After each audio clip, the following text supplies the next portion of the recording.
teachers as mentors of children for ensuring their participation and protection.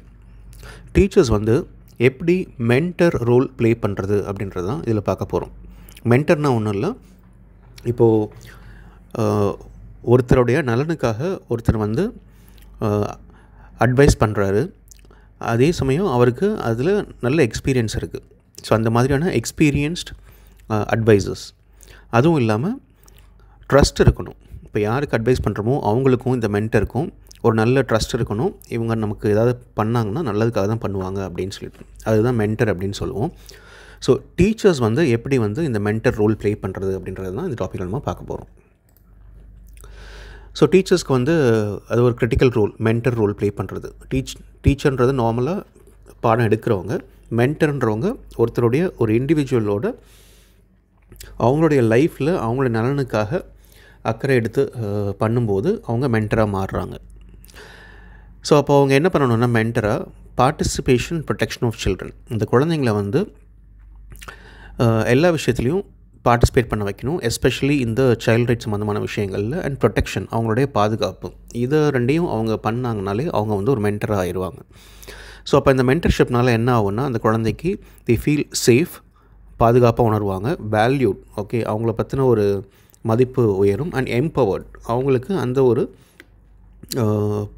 Power கிடைக்கும். அதாவது நமக்கு நம்மளை பற்றின விஷயங்கள் தெரியும், நம்ம உரிமைகள் என்னென்னு தெரியும், அதுக்காக குரல் கொடுக்கவும் தெரியும் அப்படின்னு சொல்லிட்டுன்னு. ஸோ இதை கொண்டு வர வேண்டியது அந்த மென்டரோட ரோல். ஸோ ஒரு 8 பாயிண்ட் கொடுத்துருக்காங்க. இந்த மென்டர் ரோல் ப்ளே பண்ணுன்னா ஒரு டீச்சர் வந்து என்னென்ன பண்ணணும் அப்படின்னு சொல்லிட்டுன்னு. ஃபஸ்ட்டு வந்து building trust and creating a safe environment. நம்ம ஆல்ரெடி பார்த்தது தான். அந்த குழந்தைக்கு வந்து செக்யூராக ஃபீல் பண்ண வைக்கணும். எப்படின்னா, ஒரு நல்ல ட்ரஸ்ட்ஃபுல்லான ரிலேஷன்ஷிப்பை பில்ட் பண்ணணும். அது எப்படி பில்ட் ஆகும் அப்படின்னா, consistent, respectful and empathetic interactions. So எப்போவுமே கண்டினியூஸாக கன்சிஸ்டண்ட்டாக அதை பண்ணணும்.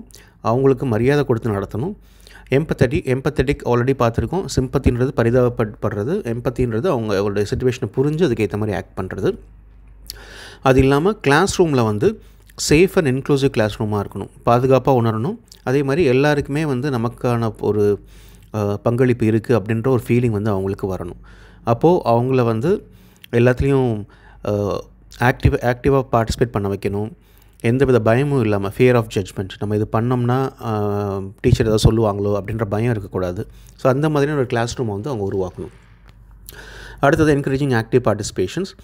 So teachers promote student voice. So ஸ்டூடெண்ட்டோட குரல் வந்து ஒலிக்கிறதுக்கு என்னென்ன பண்ணணுமோ அதெல்லாம் பண்ணுவாங்க. கிளாஸ் ரூம் டிஸ்கஷனாக இருக்கலாம், இல்லை டெசிஷன் மேக்கிங் ப்ராசஸாக இருக்கலாம், இல்லை ஆக்டிவிட்டீஸாக இருக்கலாம். இது பண்ணும்போது அந்த குழந்தை என்ன உணரும்னா, அதுக்கு ஒரு சென்ஸ் ஆஃப் ஓனர்ஷிப் வரும், ஒரு கான்ஃபிடென்ஸும் பில்ட் ஆகும். அடுத்து promoting inclusion and equality. So students என்ன பேக்ரவுண்டில் இருந்தாலும் சரி, என்ன எபிலிட்டிஸோடு இருந்தாலும் சரி, என்ன மாதிரியான ஐடென்டிட்டியோடு இருந்தாலும் சரி, எல்லாரையுமே வந்து ஃபேராக ட்ரீட் பண்ணி எல்லாருக்கும் ஈக்குவல் ஆப்பர்ச்சுனிட்டி கொடுக்குறது. அதே மாதிரி இந்த டைவர்சிட்டியை செலிப்ரேட் பண்ணுறது, எம்பத்தியை கொண்டு வருது, மியூச்சுவல் ரெஸ்பெக்ட் அமங் ஸ்டூடெண்ட்ஸ். இப்போ டீச்சருக்கும் ஸ்டூடெண்ட்டுக்கும் எம்பத்தி இருந்தால் மட்டும் பத்தாது, ஸ்டூடெண்ட்ஸ்குள்ளாரையும் அந்த எம்பத்தியும் மியூச்சுவல் ரெஸ்பெக்ட் இருக்கணும். அதை கொண்டு வர வேண்டியதும் டீச்சரோட வேலை தான். Recognising and responding to individual needs. So ஒருத்தருக்கு தனிப்பட்ட முறையில் அவங்க வந்து வாட்ச் பண்ணுறாங்க, அவங்களுக்கு ஏதோ ஒரு தேவை இருக்குது அப்படின்னா அந்த தேவையை வந்து அட்ரெஸ் பண்ணணும். என்ன மாதிரி தேவைன்னா, academic, emotional and social needs. ஒவ்வொரு ஸ்டூடெண்ட்டுக்கும் இதை மானிட்டர் பண்ணி அவங்களுக்கு தேவையான விஷயங்களை பண்ணணும். ஸோ அப்போது அதுக்கேற்ற மாதிரி அவங்களோட டீச்சிங் ஸ்ட்ராட்டஜிஸை மாற்றிக்கணும், அசஸ்மெண்ட்ஸை மாற்றிக்கணும். ஏன்னா ஒவ்வொரு குழந்தையும் வெவ்வேறு மாதிரியான லேர்னிங் ஸ்டைல்ஸ் இருக்கும், சேலஞ்சஸ் இருக்கும். ஸோ இது எல்லாத்தையும் பார்த்து அகாமடேட் பண்ணி எல்லாருமே ஃபுல்லாக பார்ட்டிசிபேட் பண்ணுற மாதிரி கொண்டு வரணும். அடுத்தது teaching life skills and protective behaviours.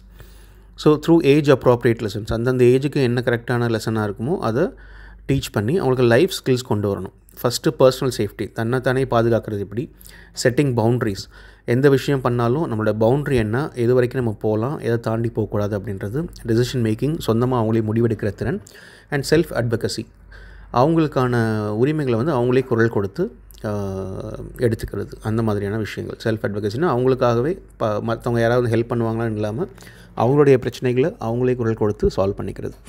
இது எல்லாமே ஸ்டூடெண்ட்ஸை எம்பவர் பண்ணும் and help them to make informed choices.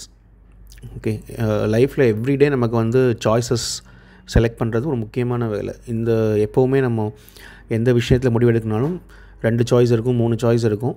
அதில் எது கரெக்டான சாய்ஸ்ன்னு நம்ம முடிவு பண்ணுற தெரியணும். அந்த ஸ்கில்லை வந்து டீச்சர்ஸ் வந்து ஸ்டூடெண்ட்ஸ்க்கு கொடுக்கணும்.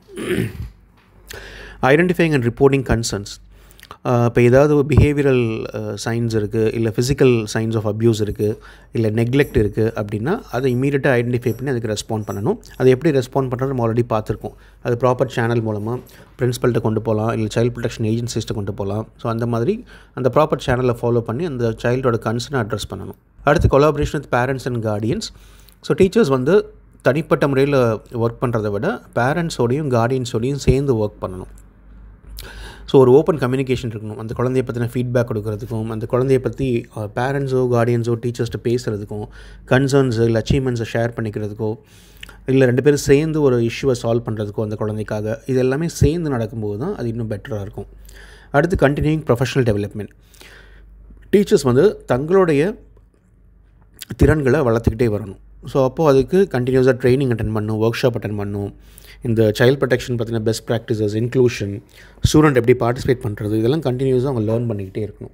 ஸோ இதெல்லாம் பண்ணும்போது ஒரு டீச்சர்ன்ற ஸ்தானத்துலேருந்து ஒரு மென்டர் ரோலுக்கு வந்து அவங்க மாறுவாங்க. இந்த வீடியோஸ் உங்களுக்கு யூஸ்ஃபுல்லாக இருந்ததுன்னா சப்ஸ்கிரைப் பண்ணுங்கள், லைக் பண்ணுங்கள், உங்கள் ஃப்ரெண்ட்ஸ்க்கும் ஷேர் பண்ணுங்கள். உங்களுக்கு எதுவும் ஃபீட்பேக் இருந்ததுன்னா கமெண்ட்ஸில் சொல்லுங்கள். Happy learning and all the best.